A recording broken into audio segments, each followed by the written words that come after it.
In the stillness of the night, a chilling silence filled the air as Eleanor began unpacking her belongings in her new home, a sprawling, ancient mansion that had stood vacant for decades. Vines clung to its weather-beaten stones, and the very air around the place whispered secrets of ages past. Among her collection of antiques was a massive, ornate mirror she had acquired from an old estate sale, its frame intricately carved with grotesque faces and twisted vines. She carefully positioned the mirror against the wall of her bedroom, oblivious to the eyes that seemed to glint with a life of their own.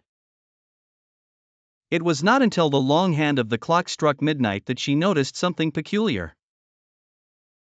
The room was dark, save for the pale moonlight seeping through the curtains, but the mirror seemed to emit an eerie glow. Leaning in closer, Eleanor saw movement reflected in its surface, shadows that did not belong to her. Her stomach churned as the shadows took form, figures draped in tattered clothing, faces twisted in agony. She took a shaky step back, heart pounding, but the figures in the mirror lunged toward her.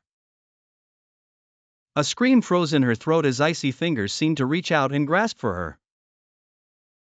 Eleanor stumbled, falling to the floor, her eyes locked on the horrific visions.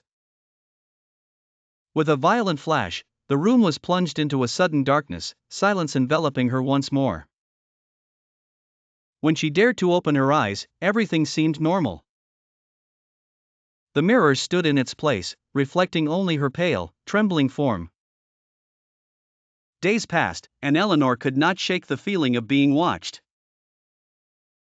Every night, the figures in the mirror would return, growing bolder, trying to cross into her world.